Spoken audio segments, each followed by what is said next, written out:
Hi everyone, I had posted that post for the Jesuits of Canada, remembering the Jesuits who were killed in San Salvador, and that is something that we learned about when I was studying. We learned about that and also Oscar Romero and what happened to him. So I guess the thing is, for me, I didn't expect that these kinds of things happen in Canada too. But after I started working and I saw how I got treated, I was like, you know what? These people hate Catholics. They hate Catholics in this country and Christians. Because it's like, this is not from now. This is like from the time I was working at TD. They refused to help me with my education.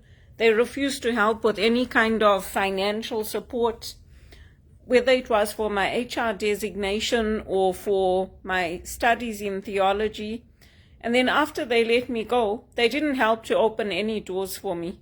They didn't help to get me into an HR business partner role or another executive assistant role.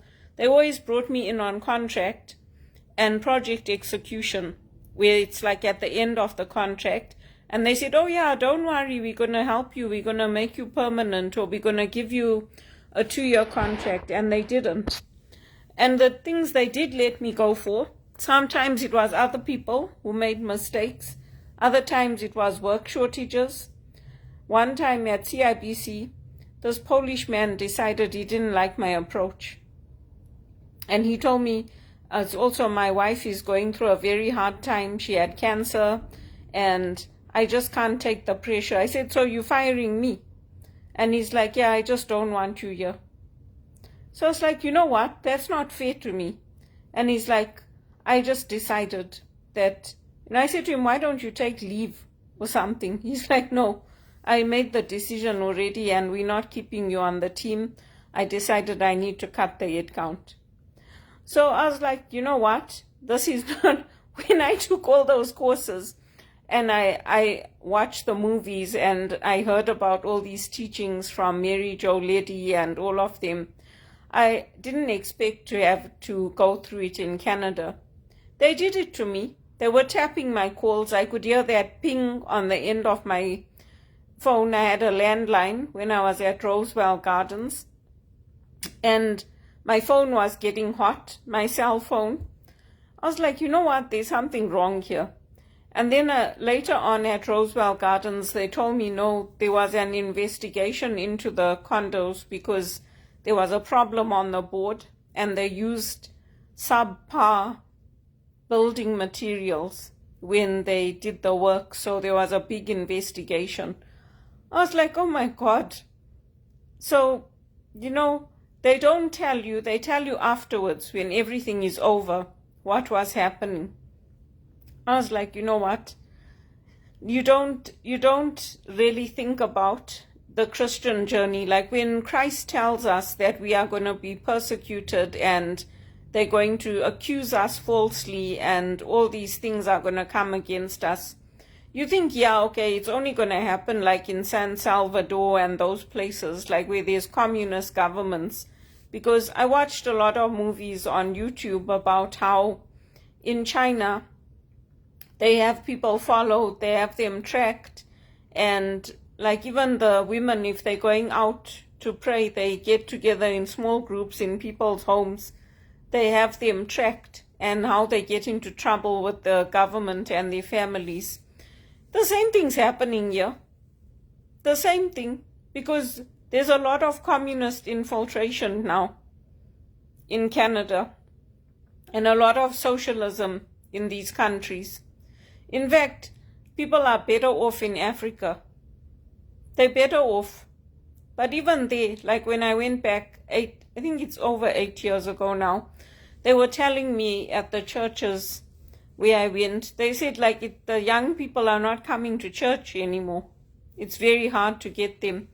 They said to them, well, you guys need to actually give the young people the opportunities, like people like me, my age and younger, because if all the older people are controlling everything and getting into the leadership positions and doing everything, the young people don't want to come to church because we also want to be given those opportunities. But yeah, it's quite something when you go through it and when you experience it. Like when you experience it in the war, and it's like the civil rights movement and all that in Africa, it's different. But when you come to a country that is supposedly peaceful and is supposed to be a Western country and a capitalist country, you don't expect to experience it here. They didn't give me anything, not one dime, towards my studies, towards my education. They want you to be ready-made. They want you to get your designation, to get your credentials, to study, to train, but they don't help. They don't help with anything. So it's very, very hard. And that story gets played out in our own lives. So I remembered those. I saw that post and I remembered those Jesuits. I prayed for them and the people who worked with them, because they don't only go after like the priests and the nuns, they come after those of us who help them, their assistants, the people who help them to organize the retreats. They come after us too, the ordinary people. And even here in Toronto, there was a case that Deacon Bill told me that one of the cleaners, he killed a priest. It was somebody used to come in and clean for them, and they killed a priest. I got a shock. So, that story gets played out in our own lives. And I thought people in Canada were more kind, more generous, more helpful. I thought people would be more willing to help, like when you want to study, when you want to train, when you're coming up, because in the end it's going to benefit their country. It's going to benefit this country if they help you financially, if they help you towards retraining, requalifying. No, they don't. They're not interested. So I didn't think it would be like that here. It's very, very different to England. And the cultural differences are also very apparent. They're very apparent. So it's like you can't win here, because if you're in America and you have that entrepreneurial spirit, they're willing to give you the loans, they're willing to help you to come up. If you have that attitude that you're willing to work hard, people like it. Over here, they're like, oh, don't be a tall poppy. So it's like you can't win. Even when you're the best of the best, they don't keep you, they don't retain you, they don't give you opportunities to advance within the company. So it's very difficult here. That's all I can say. This country is very strange. To me, it's very strange. Just like how they voted in Mark Carney. After the country was already suffering, the signs were there that the food banks were starting to grow. Now we have over 2 million using food banks. And we can't afford to pay our rent. We can't afford to pay the internet, our phones. And these are all things you need to live in this day and age. So, I don't know. I don't know why people hate Christianity when our religion is the one that has made things better all over the world. It boggles my mind. And I'm not joking when I'm saying they did to me what they did to Jesus. They did. They summoned me to the police station. They grilled me. I wasn't even in the country when I was being tracked and followed. From the moment I landed here, it started. And I didn't do anything wrong.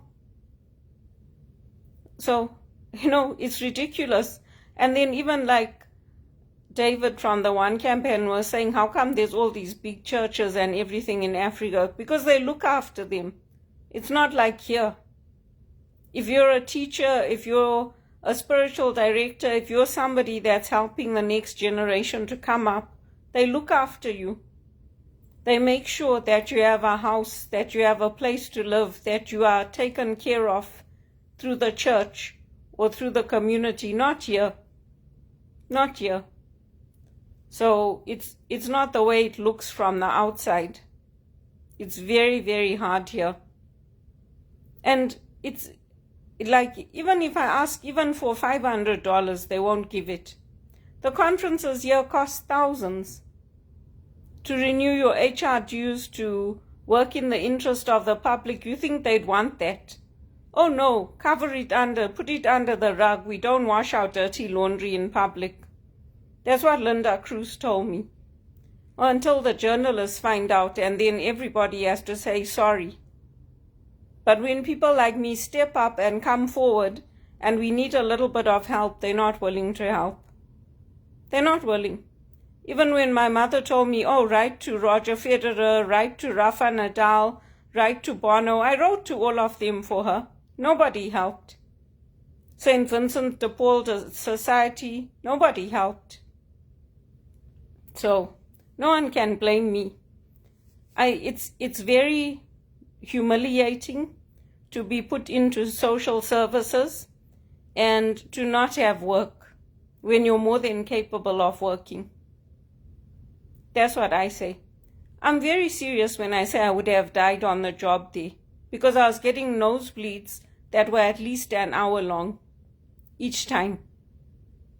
I would have died. I'd have had a heart attack and died. Thank God. God saved my life. It's not a nice way to treat Christians.